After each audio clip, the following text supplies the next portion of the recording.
The best onboarding emails. Our 8 top picks. Onboarding emails are an important part of client acquisition, but so many marketers and businesses focus on everything that happens before onboarding. What you don't realize is that so many people will purchase your product or service and never take advantage of it because A. They don't know what to do next. B. They don't know how to use it.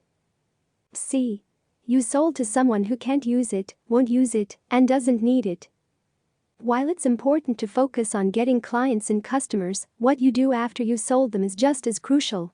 Now it's your chance to reel them in and show them they made the right choice by doing business with you. Let's talk about it. How to craft the best onboarding email. There are 3 things that the best onboarding emails have in common: value proposition, positive affirmation, triggers. Let's break down these 3 points so you can understand why the following onboarding emails are so successful. Value proposition. A huge mistake that a lot of business owners make from the very beginning is only preaching the features and aspects of their products. They never exit sale mode, and they never open their eyes and ears to understand what their prospective clients want. One of the best things you can do in your onboarding email is to ask questions and learn more about this person. They've decided to do business with you, so find out why. When you do this, you achieve a few things. You'll get more trust out of the person. This will lead to them sticking around. You'll also learn more about your audience so you can craft a better product. And you have the opportunity to open up some dialogue with them. Remember that people don't buy products, they buy solutions. Positive affirmation. When someone agrees to do business with you, it's important that you make them nice and comfortable. Thank the customer for their choice and reinforce the fact that they made the right decision. Also, encourage them to take the necessary steps in the right direction so they can make the most out of your product or service. Triggers.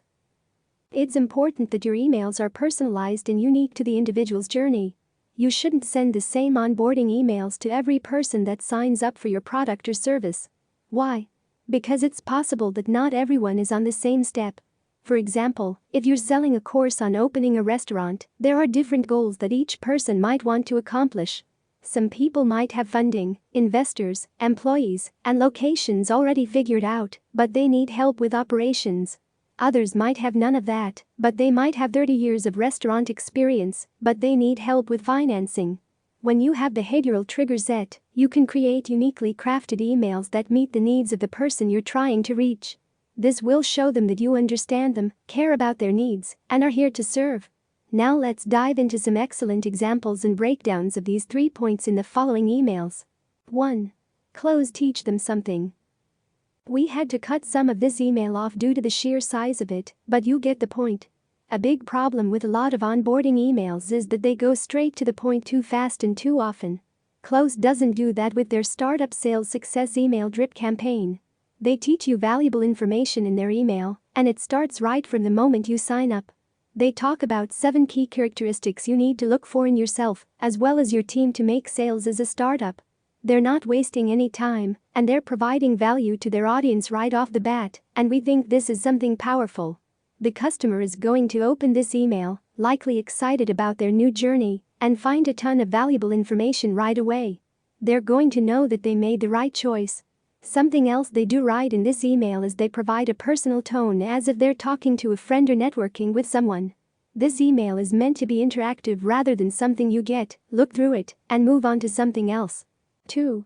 Square. Don't be afraid to push. Psychology says it takes at least 7 touches to get someone to take action on something. Armed with that information, we have to be a little more aggressive than we sometimes want, but that's how you get results.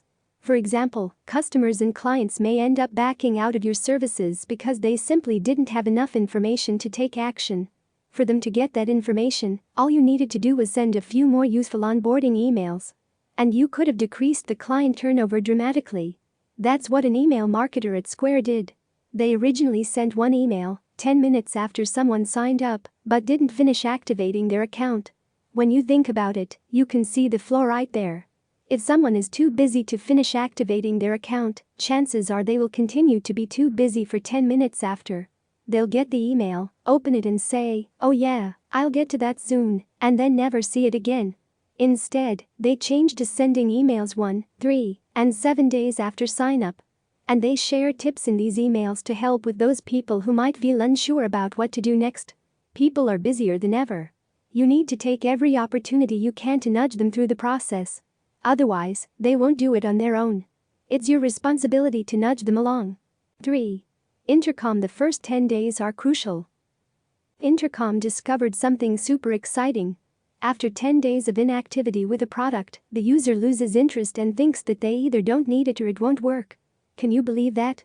They bought something and got super pumped about it, and then, after 10 days, no longer thought it was great anymore. It's crazy, but you, as the business owner or marketer, need to understand these psychological triggers to have success. So, as a result, you need to make sure the first 10 days of your onboarding email campaigns are straight gold. You need to give them everything they need to have success, get started, use the product, test it out, and implement it. If they've stuck with it for 10 days and found it useful, you've increased the chances of them continuing with it. 4.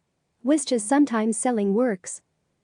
This email increased Wishes conversions by 350%, even though they broke some of the cardinal rules of email marketing.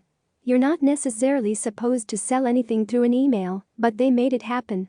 They treated their email copy like having a salesperson, and the results were abysmal. When they switched to the email on the right, and instead of just selling them, they also preached the benefits of switching, everything changed. The reader of the email now sees everything they're getting by making the purchase, rather than just being told to buy something. 5. Drift. Be transparent. This email from Drift is borderline revolutionary, yet it's so simple. Transparency is king in online marketing, and the same goes for onboarding emails. Let the person on the other side know you're thinking what they're thinking, and you're aware of it. They do a great job of relating to their potential customers as well. They're touching on all the great points you want in the best onboarding email. And it seems like a lot of people realize that because everyone is stealing this method. Then, in the end, they ask the person to answer a question so they can learn more about them and open up the dialogue. 6. Big commerce. Use your brand. There are fewer things worse than receiving emails that look like they were thrown together in 5 minutes with stock photos. That does nothing for the brand other than making it look cheap and lazy. Tommy John does a great job here of using their branding in their email in a way that is simple but effective. It's important that you outline your brand, talk about it a little, and even pull back the curtain.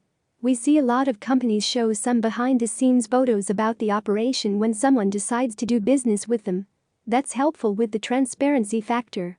It also shows the potential customer that you're a real person and not just a name on an email. 7. Sleeknet. Understanding your audience.